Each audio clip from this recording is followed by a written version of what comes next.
Today, we're going to be talking about the best time to do things. Now, I want you to think about just a task that you repeatedly do. And then I want you to ask yourself, when's the best time to do it? And I want you to pay attention to a few different things. Like, when is it really easy for you to do it? When do you have the least resistance to doing this? And this could be based off of a couple things. It could be based off of like the time of day. It could be based off of like a monthly cycle. It could be based off of like what comes after a certain task. And so when you start to kind of pay attention to these things, you start to really work with yourself and your natural flow of things instead of working against yourself. So you might find that you have really great ideas after you go for a walk. So then if you're going to brainstorm something, it makes more sense to plan it after you're going for a walk versus planning it before or planning it on a day that like you're not going to go on a walk. And so when we start to notice these type of things, we can actually work with them.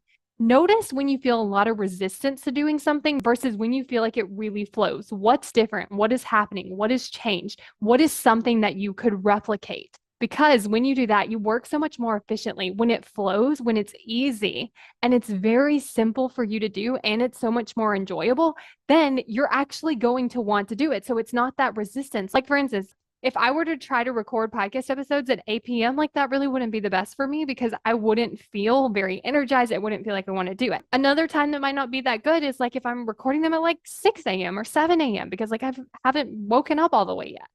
So when you're able to just start to pay attention, you can just start to make those small changes. It might not be something you can do every single time, but it is something where if you just move like 20% of your task to something that's more normal, more natural, more ease for you, that's going to make so much of a difference. So start to pay attention. Like, when are the best times for me to do some of these tasks that I'm already doing repeatedly? And then setting yourself up for success with those things by doing them at that time. Your brain always has a good reason as to why it's not taking action toward your goals. It actually wants to keep you alive, which means it has come up with these strategies to actually make that happen.